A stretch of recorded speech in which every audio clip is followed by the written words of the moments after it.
खैरल साहब के पास आज एक बहुत बड़ी स्टोरी है, उसके ये आई विटनेस हैं, एक बहुत बड़ा केस पाकिस्तान की तारीख का। उसमें आज क्या डेवलपमेंट्स हुई हैं मीर शकील रहमान साहब के केस में, उन्हीं से जानते हैं। खैरल साहब, आज क्या हुआ अदालत में? अच्छा, आज मेरा ख्याल हैरान कुन बात ये है कि मीर शकील रहमान साहब सुप्रीम कोर्ट में जब ये पेश हुए थे आता अदालत से, यानी केस तौहीन अदालत में, और बाहर निकल के उन्होंने कहा था कि मैं कारोबारी हूँ और ये मेरा कारोबार है और मैं कोई ऐसा काम नहीं करूँगा जिससे वो घाटे का सौदा करूँगा। वो सुप्रीम कोर्ट ऑफ पाकिस्तान का जो उनका मशहूर ज़मान डायलॉग था, आज उसकी झलक जो है ना, मैंने लाहौर हाई कोर्ट की दो अदालत है, जो डिवीज़न बेंच था, जस्टिस सरदार नईम साहब और जस्टिस फ़रूक हैदर साहब, उनकी सरबराही में, नईम साहब की सरबराही में जस्टिस नईम साहब की जो दो रुकनी बेंच था, वहाँ जब केस की समाअत हुई तो वहाँ बड़े, यानी वहाँ पे मेन फोकस ये था कि उनके जो वकील थे बैरिस्टर एतजाज़ एहसन साहब, जिनको मैं बड़ा मेरे आइडियल हैं, मैं बहुत ज़्यादा उनको लाइक भी करता हूँ और प्रेज़ भी, और उनकी विजडम और उनका नॉलेज जो है उस पर भी हमेशा एडमायर रहा हूँ। अच्छा, लेकिन उन्होंने जारी बात है, वकील जो होता है वो क्लाइंट की इंस्ट्रक्शन पे चलता है। वो मैं मकालमे भी सुनाऊंगा, बड़े मज़ेदार हैं मुकालमे, क्योंकि अदालत की कार्रवाई को एक ख्वाहिश पे मबनी, जिस तरह खबरें नीले पीले चैनलों पे चलती हैं, ये हेडलाइन बनती हैं, वो नहीं हमें करना चाहिए। हमें एक बोल हमेशा ज़िम्मेदाराना साबित की और हम ज़िम्मेदाराना करेंगे। एक तो मैं बता दूं नाजरीन, क्योंकि नाजरीन कोर्ट रूम में नहीं होते और ये चीज़ जो एक उनके पास चूँकि चैनल है, अखबारात हैं, मिसलीड करते हैं, आवाम को गुमराह करते हैं। एक तो मैं बता दूं कि जो वहाँ पे बार बार वो मुकालमे में बताऊंगा, लेकिन उससे पहले अदालत के अंदर लोग कौन थे, क्योंकि जो बैरिस्टर एतजाज़ साहब बार बार ये एम्फसिस कर रहे थे कि वो एक कारोबारी बंदे हैं, वो एक बिजनेसमैन है। लिहाजा जो बिजनेसमैन के जो मामले में नैब की इंक्वायरी, SOP, गिरफ्तारी का ये सारा लिहाजा उसके ये आते हैं कैटेगरी में।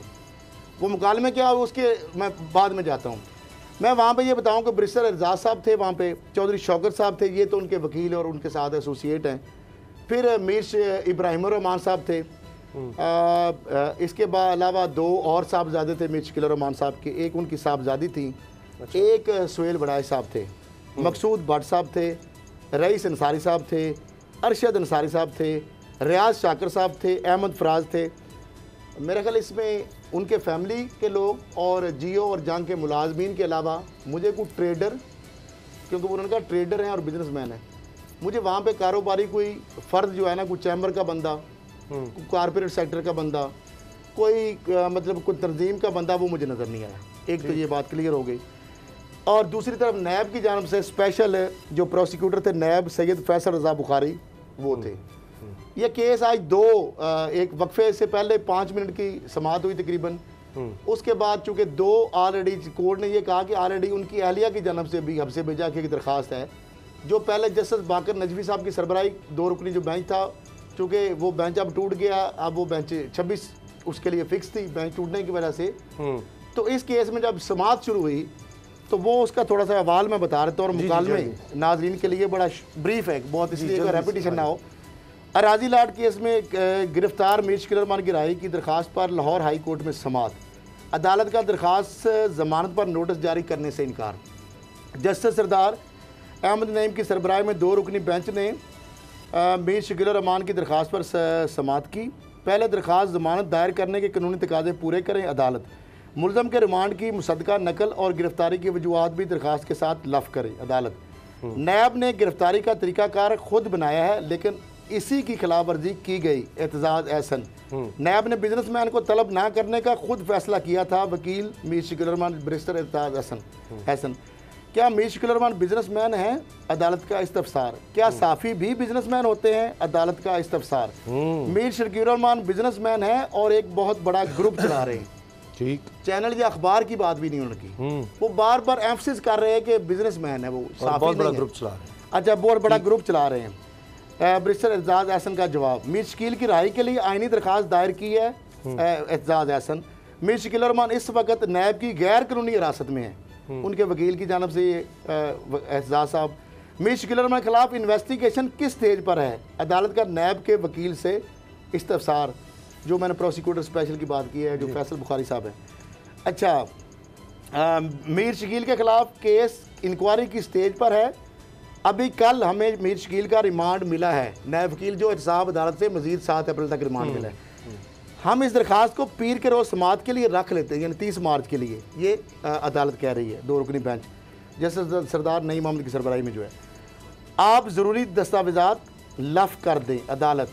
अदालत का मीर शकील रहमान की अहलिया की दरख्वास्त पर नैब को जवाब जमा कराने का हुक्म, जो 26 के लिए थी, बेंच टूट गया तो उन्होंने कहा नैब ने, अदालत ने मीर शकील रहमान और इनकी अहलिया की दरख्वास्त पर कार्रवाई वही भी साथ ही क्लब भी कर ली, वो इसलिए उन्होंने साथ मंगवाई, इसलिए कुछ देर वक्फा हुआ।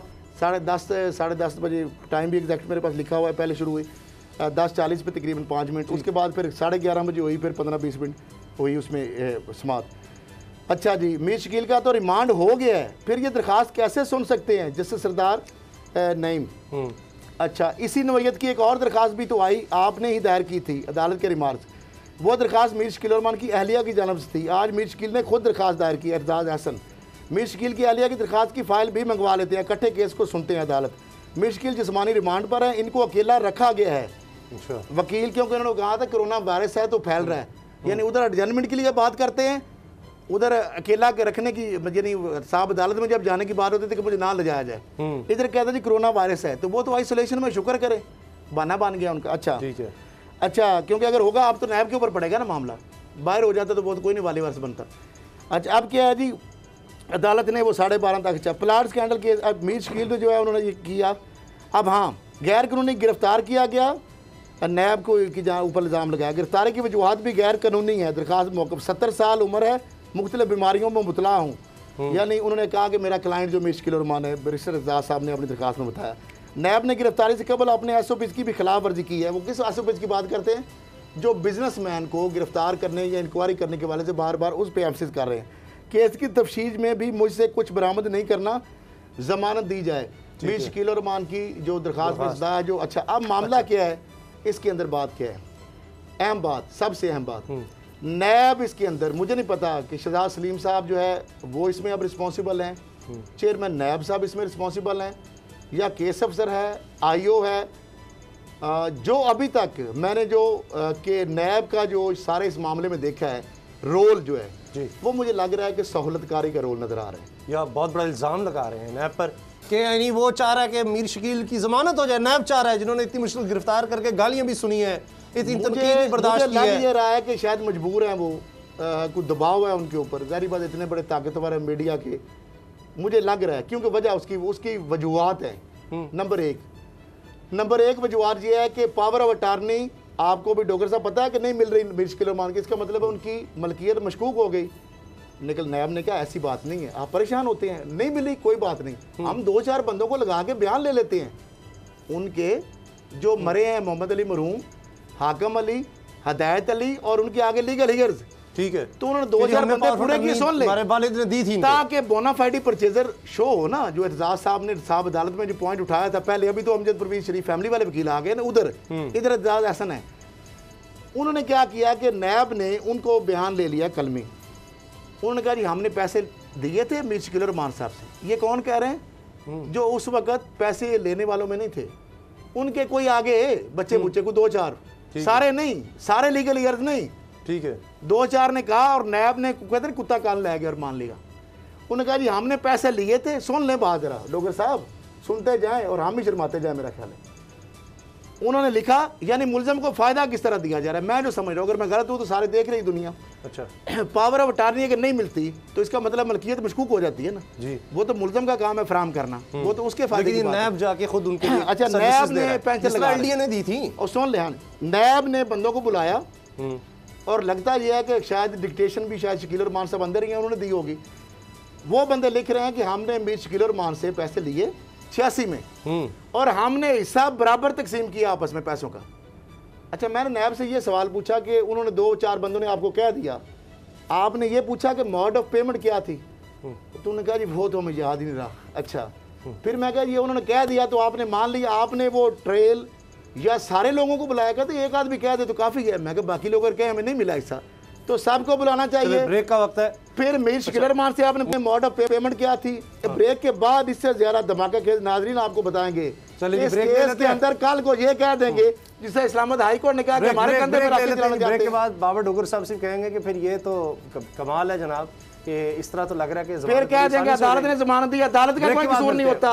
अब क्या बाकी रह गया कि ये तो आपने बात ही खत्म कर दी है, कह के नैब बज़ाहिर साथ मिला हुआ है और वो चाह रहा है कि मीर शकील साहब की जमानत हो जाए, यानी इसका मतलब है कि फिर हमारे इदारे अभी वो ताकतवर नहीं हुए। वो जिस तरह सुप्रीम कोर्ट ने कहा था नैब तो मुर्दा हो चुका है, तो उसमें थोड़ी सी जान पड़ी थी, लेकिन अभी भी वो बड़ा इतना कमज़ोर है कि शायद नहीं इदारे कमज़ोर नहीं है उसामा साहब, ना इदारे कमज़ोर हैं ना नैब कमज़ोर है। अच्छा, मैं नैब की क्रेडिबिलिटी के ऊपर मेरा कोई सवाल नहीं, मेरा शहजाद सलीम साहब की क्रेडिबिलिटी के ऊपर कोई सवाल नहीं। सुनते जाएं, डीजी नैब लाहौर, वो बता भी दें लोगों को नहीं पता। मेरा चेयरमैन नैब की क्रेडिबिलिटी के ऊपर कोई सवाल नहीं है, मेरा सिर्फ एक सवाल है और बहुत सारे सवाल हैं, उनको भी पता है कि क्या ऐसी उनको मजबूरियां हैं कि इस केस के अंदर जो मेन एविडेंस है वो आपने रिकॉर्ड पे नहीं लाना चाह रहे। तो कौन सा बार बार अटेम्प्ट के बावजूद वो सिर्फ सब ये बता दें कि ऐसे सबूत जिनसे मीर शकील रहमान साहब जो है उनकी जमानत रुक जाए, उनको सजा हो सके, केस जो है उसका दायरा कार वसी हो, वो चीज़ें वो रिकॉर्ड पे लाने में हिचकिचाहट का मुजाहरा कर रहे हैं।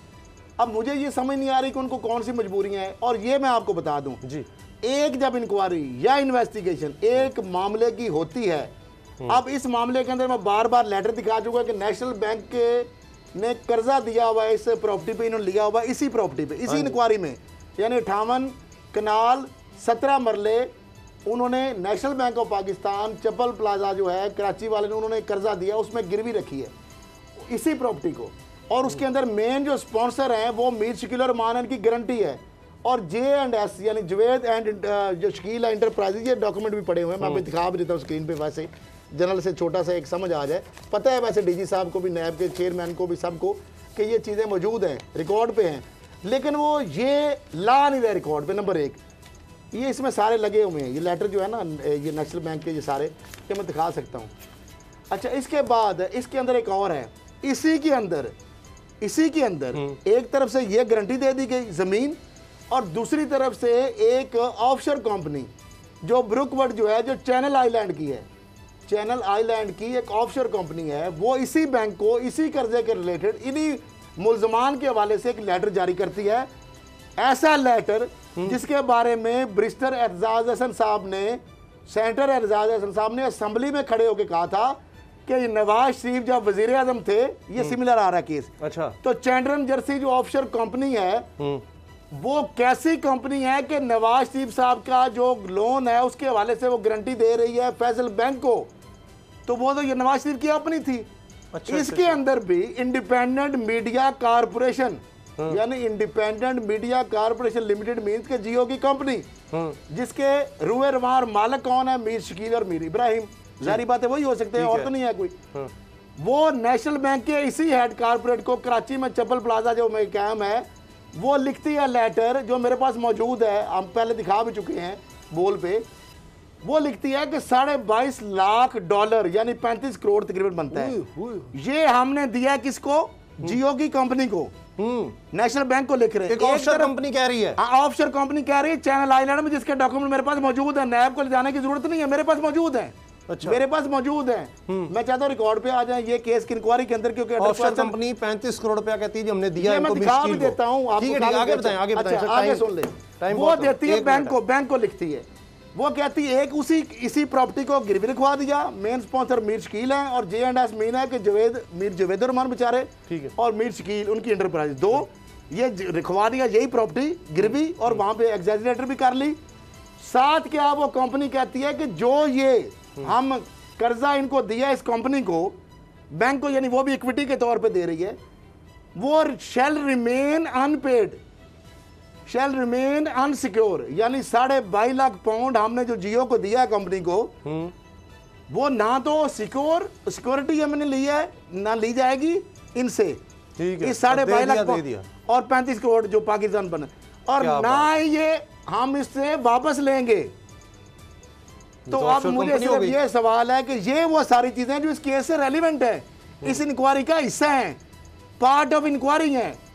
अब वो नैब ये चाहता है कि ये उस इंक्वायरी के अंदर शामिल ना की जाए, ताकि मीर शकील रहमान साहब की अगर जमानत हो जाएगी, क्योंकि बोनाफाइड परचेजर पेंचर लगा के उसको बना दिया इन्होंने, पावर ऑफ अटॉर्नी नहीं मिली, 2-4 बंदे पकड़े, अच्छा अगला काम, नवाज शरीफ को नोटिस दे दिया। शहबाज शरीफ साहब 2016 में जब ये ट्रांसफर डीड बनी तो ये तो अब हर बंदे को पता कि डिफाल्टर थे, ये नैब कह रहा है ना खुद, 25 करोड़ ये निकल रहा है, 64 लाख वो था, तो मामला जो है थोड़ा सा ओवर हो भी ले, कोई मामला नहीं।